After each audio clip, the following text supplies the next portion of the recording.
जियो में श्वसन paper 2 CTET 6 to 8 के अंतर्गत कंटेंट जो आपको पढ़ना है 6, 7 और 8 का साइंस, फिजिक्स, केमिस्ट्री और बायोलॉजी 3 भागों में बटा हुआ है। लेकिन हम लोग क्लास वाइज यहाँ इस लाइव क्लास के थ्रू कर रहे हैं। कंटेंट नोट्स भी आपको यहाँ प्रोवाइड कराया जा रहा है, ठीक है। तो जियो में श्वसन ये है आपका चैप्टर 10।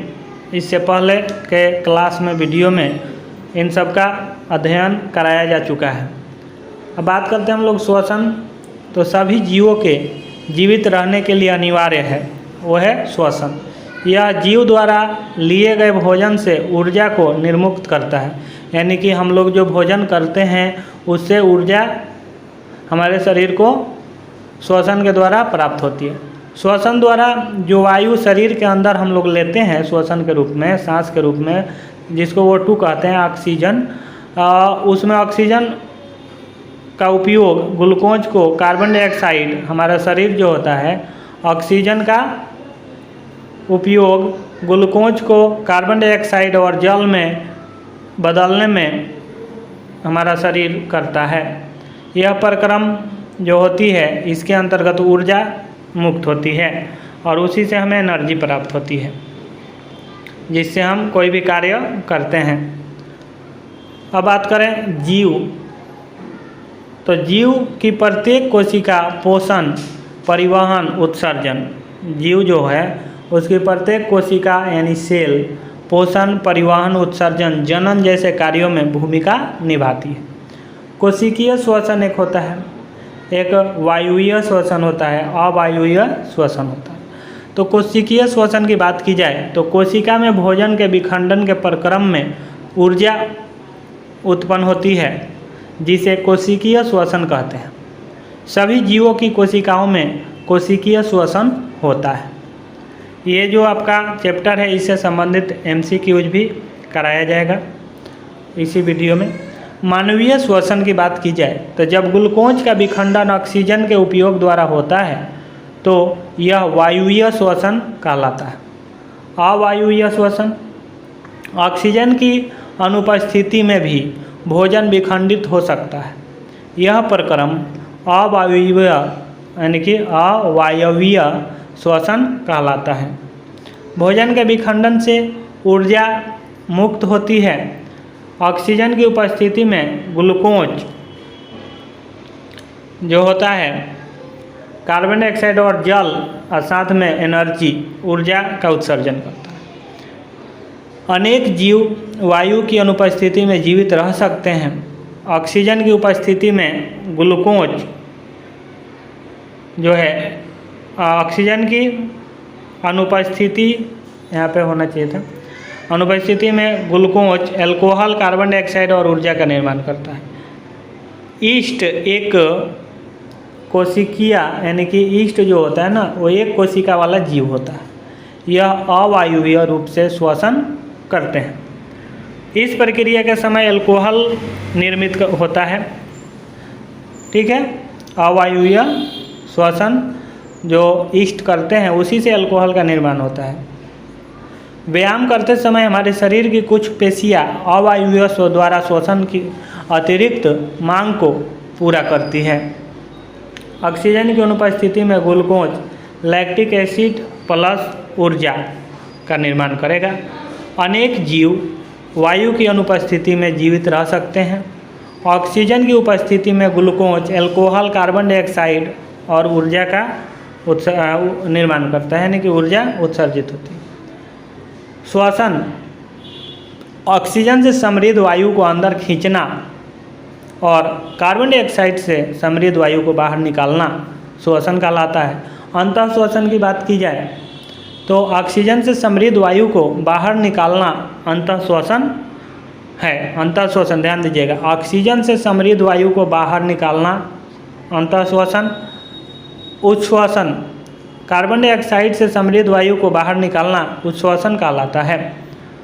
श्वसन दर, कोई व्यक्ति 1 मिनट में जितनी बार श्वसन करता है वह उसकी श्वसन दर कहलाती है। सांस का अर्थ एक अंतः श्वसन और एक बाह्य श्वसन यानी उच्छ्वासन। ये सांस का अर्थ है। एक बार हम लोग जो सांस लेते हैं छोड़ते हैं वही सांस का अर्थ है। कोई वयस्क व्यक्ति विश्राम की अवस्था में 1 मिनट में औसतन 15 से 18 बार सांस अंदर लेता है और बाहर निकालता है। अधिक व्यायाम करने वाले में श्वसन दर 25 बार प्रति मिनट तक बढ़ सकती है। सामान्यतः व्यक्ति हर मिनट 15 बार सांस लेता है और छोड़ता है। पूरे दिन में, याद रखिएगा ये बिंदु, पूरे दिन में लगभग 21,600 बार सांस लेने और छोड़ने की प्रक्रिया होती है। हम सांस कैसे लेते हैं यानी श्वसन कैसे करते हैं? हम अपने नथुनों नासा द्वारा यानी कि नाक जो है हमारा, इससे अंदर है, नाक और मुंह उद्घाटन जो बाहरी हवा को फेफड़ों में जाने की अनुमति देते हैं। ग्रास नली यानी गला से होते हुए मुंह से स्वर यंत्र तक हवा को निर्देशित करता है गला, ग्रसनी। स्वर यंत्र वॉइस बॉक्स वायु को श्वास नली की ओर निर्देशित करता है और इसमें स्वर के लिए मुखर तार होते हैं।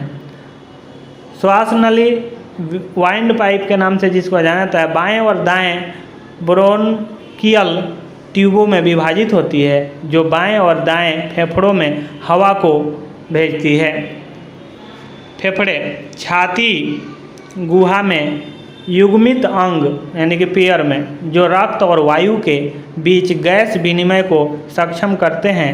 फेफड़ों को 5 पालियों में बांटा गया है।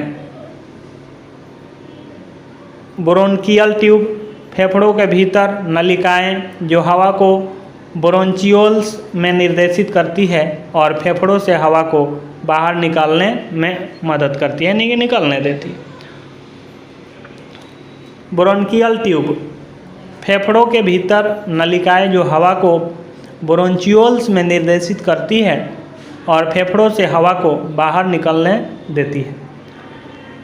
ब्रोंकियोल्स क्या है? तो फेफड़ों के भीतर छोटी ब्रोंकियल नलिकाएं जो वायु को छोटे वायु कोशों में जाने देती है, निर्देशित करती है, जिसे एल्वियोली कहा जाता है। एल्वियोली। ब्रोंकियोल टर्मिनल थैली जो कोशिकाओं से घिरी होती है और फेफड़ों की श्वसन सतह से जुड़ी होती है। पल्मोनरी धमनियाँ, रक्त वाहिकाएँ जो ऑक्सीजन रहित रक्त को हृदय से फेफड़ों तक ले जाती है, पल्मोनरी धमनी कहलाती है। फुसफुसीय शिराएँ, रक्त वाहिकाएँ जो फेफड़ों से ऑक्सीजन युक्त रक्त को वापस हृदय तक पहुँचाती है। श्वसन की मांसपेशियाँ यह है। डायफ्राम, पेशीय विभाजन जो छाती गुहा को उदर गुहा से अलग करता है। यह सांस लेने को सक्षम करने के लिए सिकुड़ता और आराम करता है।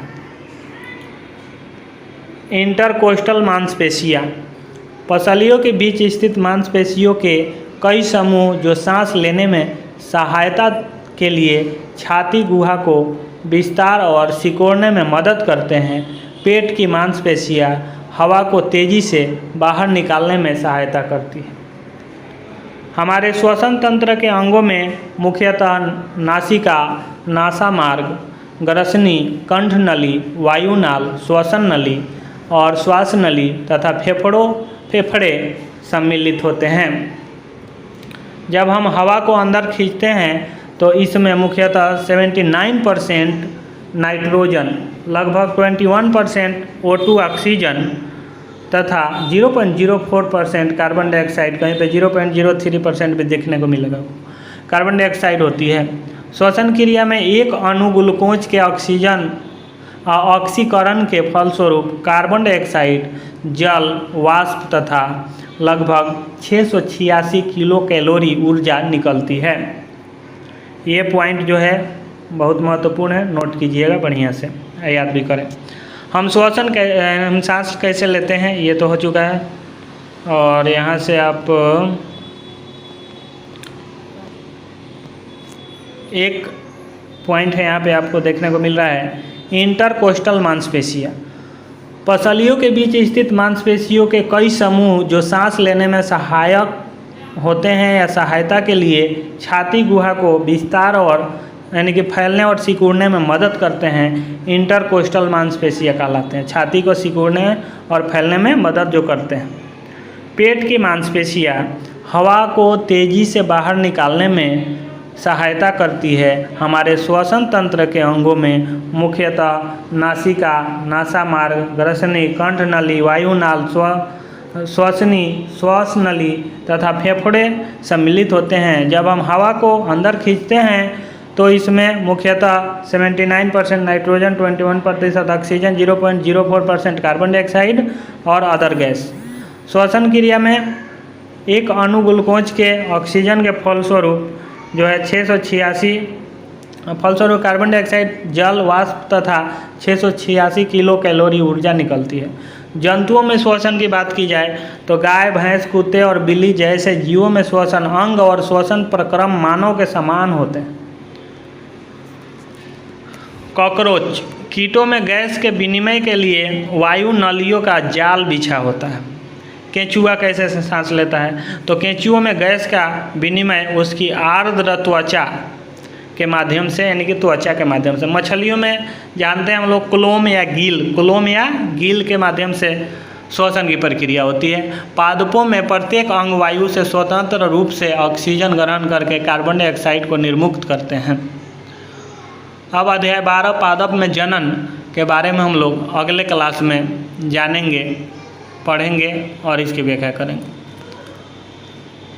अभी इससे संबंधित जो चैप्टर पढ़े हैं आप 11, उससे संबंधित प्रश्न आपको ग्रुप में PDF के रूप में दे दिया जाएगा।